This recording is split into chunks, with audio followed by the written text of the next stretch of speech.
Hahnemann সাহেবকে প্রণতি। আজকের যে আলোচনার বিষয় গুয়েকাম, বলতে গিয়ে আমার মনে পড়ছে বছর 12 আগে প্রথম যখন ইংল্যান্ডে যাই, তখন আমার দীর্ঘদিনের পরিচিত একজন মহিলা হোমিওপ্যাথ, লিন্ডা শ্যানন। তো আমি প্রথমবার ইংল্যান্ডে যাইনি, প্রথমে গেলাম ডাবলিন, আয়ারল্যান্ডে। তো সেখানে আমি দিন 20 ছিলাম। তো সেই মহিলাটির সঙ্গে যোগাযোগ হয়েছিল। তো আমি বলেছিলাম যে আমি এখানে 20 দিন থাকবো, তুমি তো ইংল্যান্ডেই থাকো, এইটুকু কাছের ডিস্টেন্স, পারলে এসো, কথা হবে। কেননা 85 সালের পরে মানে তখন সুদীর্ঘকাল আমাদের যোগাযোগ বিচ্ছিন্ন ছিল। তো তিনি এলেন, কিন্তু সঙ্গে প্রচুর দলিল দস্তাবেজ, মানে প্রচুর খাতা। মানে এগুলো কি, মানে দেখো দীর্ঘদিন তো যোগাযোগ নেই, তবে এখন যখন আমরা হোমিওপ্যাথরা আর কি নিয়ে কথা বলবো, আমারই যে কেসগুলো ব্যর্থ হয়েছি ওইগুলোর কাগজগুলো নিয়ে এসেছি, তোমার সঙ্গে আলোচনা করবো। খুব ভালো কথা। তো লিন্ডা তার কেসগুলো বলেছিল, আমি তার সাধ্য মতো আমার যা যা মনে হয়েছে সেই ওষুধগুলো সম্বন্ধে আমি সেগুলো বলেছিলাম। বলার পরে তারপরে লিন্ডা একটা উদ্যোগ নেয়। কিছুদিন পরে সে দেখে সত্যি সেই ওষুধগুলো দিয়ে পেশেন্টদের উপকার হয়। সে খুব অবাক হয়ে আমাকে মেল করেছিল যে দেখো, এই তুমি যে ওষুধগুলো বলেছো, রেপার্টারি করে এই ওষুধগুলো আসে না, আমরা দিও না। কেননা ওরা রেপার্টারি একদম রেপার্টারি নির্ভর, ওরা ভীষণভাবে রেপার্টারি নির্ভর, এবং সেই অনুযায়ী ওদের যা কিছু প্রেসক্রিপশন, বলে রেপার্টারি করে এই ড্রাগগুলো আসে না, আমরা দিও না। কিন্তু তুমি বলেছো বলে আমি দিয়েছি, এবং মার্ভেলাস রেজাল্ট। তো আমার মনে হয়েছে ইন্ডিয়ান হোমিওপ্যাথি থেকে আমাদের অনেক কিছু শেখবার আছে। সেই শুরু হলো একাদিক্রমে 10টি বছর। তারপরে ওই প্রত্যেক উইন্টারে ওরা ওদের দলবল নিয়ে আসতো, 10 জন 15 জন, যে যেমন যে বছর যেরকম হতো। আমরা এই উইন্টারে আমি, কালীশঙ্কর ভাই, আমরা মিলে এখানে ওই একটা শিক্ষা চক্র হতো। এবছর অবশ্য সেটা হবে না। তো যে ওষুধটা নিয়ে লিন্ডা সবচেয়ে বিস্মিত হয়ে আমাকে প্রশ্ন করেছিল, যে এই ওষুধটা আমি প্রথম কাউকে প্রয়োগ করতে দেখলাম। একটা কথা, ওইটা বলার আগেও যেটা বলা যায়, যে আমি দেখেছি ইংল্যান্ডের হোমিওপ্যাথির অবস্থা। আমি আর কালীশঙ্কর ছিলাম। কালীশঙ্কর কেস টেকিং করেছিল। একজন চাইনিজ মহিলা ইংল্যান্ডে বসবাস করছেন, জিলিয়ান চ্যাং। তো আমি দেখলাম তার পা দুটো একটু অস্বাভাবিক রকমের ফোলা, মধ্যবয়স্ক মহিলা। আমি তাকে বলেছিলাম যে তোমার পাটা এরকম ফোলা, তুমি নিজের স্বাস্থ্য সম্বন্ধে কোনো নজর দাও না? তখন বলল যে হ্যাঁ, এটা সত্যি কথা, আমি নেগলেক্ট করছি নিজেকে, তুমি আমাকে কোনো ওষুধ দেবে? আমি হ্যাঁ দিতে পারি, তোমার যদি বলো প্রবলেমটা কি। তিনি কিন্তু সাইকিয়াট্রিস্ট, মানে অ্যালোপ্যাথি সাইকিয়াট্রিস্ট, কিন্তু তার নিজেরই কালীশঙ্করের কোছারের কাছে গল্প শুনেছিলাম না, জনৈক সাইকিয়াট্রিস্টের, তিনি নিজে একদম পারফেক্টলি তাই। যে একজন সাইকিয়াট্রিস্ট তিনি দেখলেন, আর যে অ্যাসাইলামে তিনি প্র্যাকটিস করতেন, দেখলেন অন্য আরো 5টা ডাক্তারকে ছেড়ে রুগীরা সব উনার কাছেই ভিড় করে। উনি জিজ্ঞেস করলেন, হ্যাঁ তোমরা সব অন্যদের ক্লিনিক ছেড়ে আমার কাছে এত আসো কেন? ওরা বলে, ডাক্তারবাবু আপনাকে না একদম আমাদের মতো মনে হয় ওই জন্য। তো তো এই জিলিয়ান চ্যাং ঠিক সেই, মানে ও নিজেই একটা সাইকিয়াট্রিক পেশেন্ট। তো যাই হোক, কিন্তু সে কালীশঙ্কর তার কেস টেকিং করেছিল। তা আমি তাকে একুনাইট দেওয়া হয়। এটা নিয়ে পরে শুনেছি ইংল্যান্ডে নাকি খুব হট্টগোল হয়ে গেছে, একটা ক্রনিক কেস, হাইপার টেনশনের কেস, করলেন ওকে কেন একুনাইট দিল? একুনাইট তো, একুনাইটের অ্যাকশন তো সেই ডানহাম যেমন বলেছেন আর কি, ও তো 24 ঘন্টা, মানে ডাক্তার রুগীর কাছে যেতে যেতে শেষ হয়ে যায়, অথচ কাজও হচ্ছে। আমি বুঝলাম এরা এই ডানহাম টানহামই পড়ে, হ্যানিম্যান পড়ে না। ক্রনিক ডিজিজে যে হ্যানিম্যান বলছেন যে ফেয়ার অ্যান্ড গ্রিফ থেকে অসুখগুলো হলে সেখানে একুনাইটের কথা ভাববে, কিংবা ম্যাথমেটিকা পিউরাই যেখানে তিনি বলছেন একুনাইট ক্রনিক ডিজিজে ভীষণ উপকারী, এই লাইনগুলো এদের চোখে পড়ে, সেই ভিত্তিতে একুনাইট দেওয়া। তো এইরকমই গুয়েকামরা প্রথম শুনলো।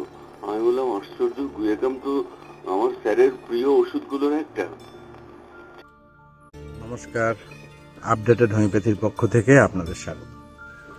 Enclave of updated homeopathy, Anjul Howrah এর তত্ত্বাবধানে এ যাবৎকাল যে সমস্ত সেমিনারগুলির আয়োজন করা হয়েছে, সেই সমস্ত সেমিনারের বিশেষ কিছু অংশ এখানে তুলে ধরা হচ্ছে। যদি ভালো লাগে তাহলে লাইক, শেয়ার এবং অবশ্যই সাবস্ক্রাইব করবেন। ধন্যবাদ।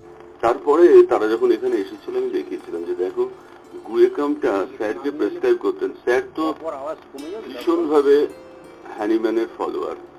হ্যানিম্যানের সিদ্ধান্তকে বাদ দিয়ে স্যার এক পা চলতেন না। পরে ক্রনিক ডিজিজ পড়তে গিয়ে আমি দেখেছিলাম যে গুয়েকামের উল্লেখ কিন্তু স্যার ক্রনিক ডিজিজ থেকেই সংগ্রহ করেন। ক্রনিক ডিজিজের সেই জায়গাটা আমি বলছি, দু তিন জায়গায় আছে, তার মধ্যে একটা হ্যানিম্যান যেমন বলছেন the circumstances that some hemorrhages have been arrested by large doses of salt was another hint. So was the usefulness of guaiacum, sarsaparilla and mesothelium. Even in ancient times, where venereal diseases could not be healed by any amount of mercury unless one or the other of these herbs had first removed the sora complicated with it. তার মানে Hahnemann আরো দু তিন জায়গায় আছে এই একই কথা, যে এই ক্রনিক ডিজিজেরই, যে হ্যানিম্যান দেখতেন, হ্যানিম্যানের আগে প্রচলিত ছিল এই পদ্ধতিটা, মানে পুরনো দিনের চিকিৎসা পদ্ধতির বর্ণনা দিতে গিয়ে syphilis epidemic in the 16th century তার বর্ণনায়, এটা ইতিহাস গ্রন্থ ওয়েস্টার্ন ওয়ার্ল্ডের, সেখানে কিন্তু এই কথাই বলছে যে he expounded the modern theory that the disease is transmitted through infection by invisible germs during sexual contact. From then on was not uncommon that it to be referred in the tracts as venous disease. গুজাকো ওরা বলছে, তার মানে ওই গুয়াইয়াকাম, ট্রাপোনোমা প্যালিডা, ওরা দেখছে যে drink prescribable quantity of a gujak wood extract several times a day. It had been discovered that the wood was being successfully used by the Indians in America to combat the venereal disease, and it did not take people in Europe long to realize that this was the ultimate remedy. Guaiacum কি করে আবিষ্কার হলো? Guaiacum ওরা দেখলো red ইন্ডিয়ানরা গুয়েকামটা use করতো, গুজাক tree মানে ওই গঁদের আঠা থেকে তৈরি এই বস্তুটা তারা ইউজ করতো, এবং তার মানে মার্কারি ব্যবহার হতো মেইনলি সিফিলিসের প্রতিষেধক হিসেবে, কিন্তু অনেক ক্ষেত্রে দেখা যেত যে প্রচুর পরিমাণে মার্কারি ব্যবহার করার পরেও সিফিলিস দূরীভূত হচ্ছে না, তখন এই তিনটে বস্তুকে অ্যাপ্লাই করা হতো প্ল্যান্ট কিংডম থেকে, একটা গুয়েকাম, একটা মেসোথেলিয়াম আর একটা সারসাপারিলা। তো হ্যানিম্যানের লেখায় এই উল্লেখটুকু আছে। তার মানে যেখানে উনি বলছেন যেখানে সিফিলিসের সঙ্গে সোরা কমপ্লিকেটেড হয়ে আছে সেই সব জায়গায় এগুলো না দিলে ব্লকটা রিমুভড হতো না, কাজে এগুলোর প্রয়োজন ছিল।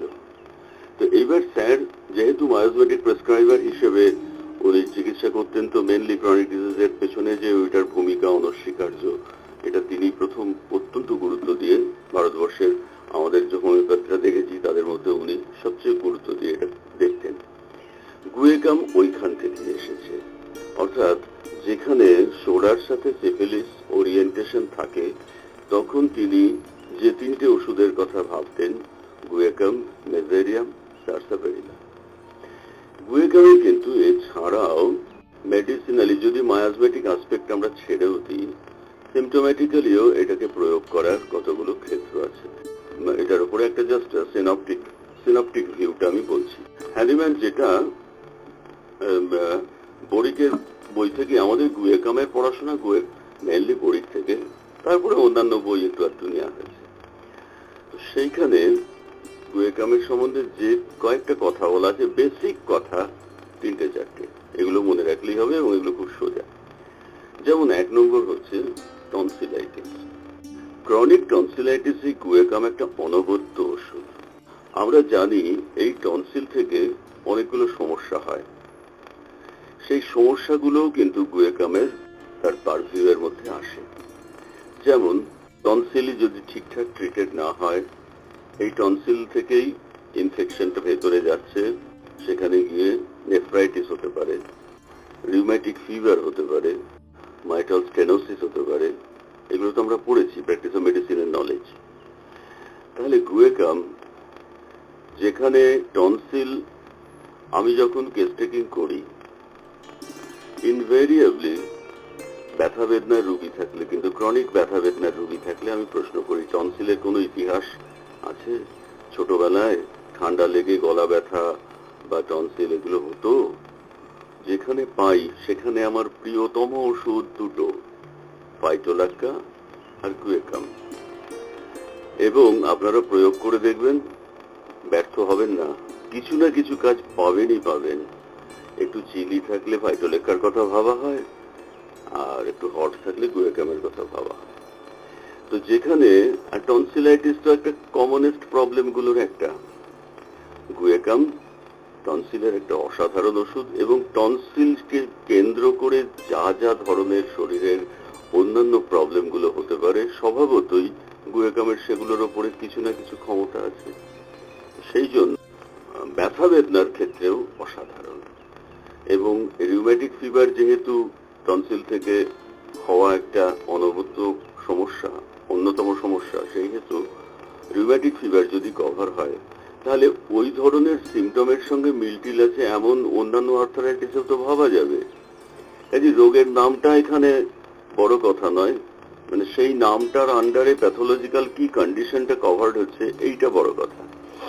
সুতরাং গুয়েকাম গাউটের একটা 1 নম্বর ওষুধ। গাউটে তো চোখ কান বুঝে অনেকে গুয়েকাম ইউজ করেন দেখেছি। রিউম্যাটিক ফিভার যেহেতু কভার্ড হচ্ছে, আর্থারাইট রিউম্যাটয়েড, স্যারের খুব প্রিয় ওষুধ ছিল রিউম্যাটয়েড আর্থারাইটিসের যে কটা ওষুধ তিনি ব্যবহার করতেন তার মধ্যে গুয়েকাম একটা। কেননা স্যার বলতেন যে ওটার মধ্যে একটু ডিস্ট্রাকটিভ ফিনোমেনা আছে, কাজে যে ওষুধগুলো ডিস্ট্রাকটিভ ফিনোমেনা কভার করে সেই ওষুধগুলোকে তিনি রিউম্যাটয়েড আর্থারাইটিসে পছন্দ করতেন। কাজেই গুয়েকাম কিন্তু রিউম্যাটয়েড আর্থারাইটিসের প্যাথোলজিটাও কভার করে, এবং আমি দিয়ে দেখেছি অত্যন্ত ভালো রেজাল্ট হয়। অবশ্যই বাকি সিমটমগুলো মেলা চাই। বাকি সিমটম বলতে যেমন একটা হচ্ছে এই গুয়েকামের গন্ধ।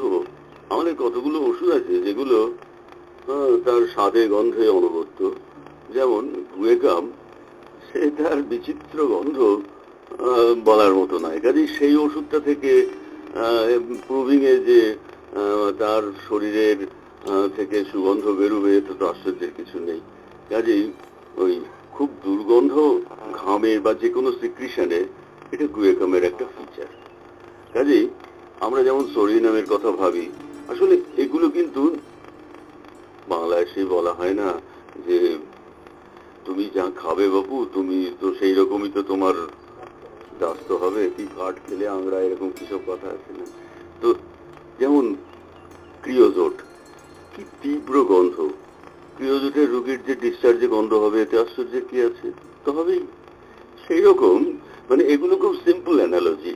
কাজে গুয়েকাম তার নিজস্ব এরকম একটা গন্ধের নিজস্বতা আছে, কাজে তার যে সোয়েটিং বা এগুলোতে থাকবে, আশ্চর্যের কিছু নেই।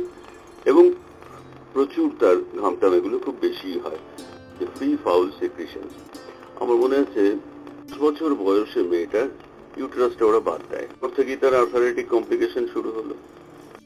আমি গুয়েকাম মাদার টিংচার এটুকু করেছি, উপায় নেই বলে দিয়েছিলাম। বেসিক প্যাথোলজি যেটা, লং বোন পেইন আছে ঠিকই, এছাড়া মার্কারির পয়জনিং যেখানে অনাবশ্যক ভাবে হয়েছে না, আমি ভাইকে দেখিয়েছিলাম, কিন্তু এটাও হয়ে গেল বছর 10। গুয়েকামের উপরে গবেষণা করেছিল বোম্বে আইআইটির ছেলেরা।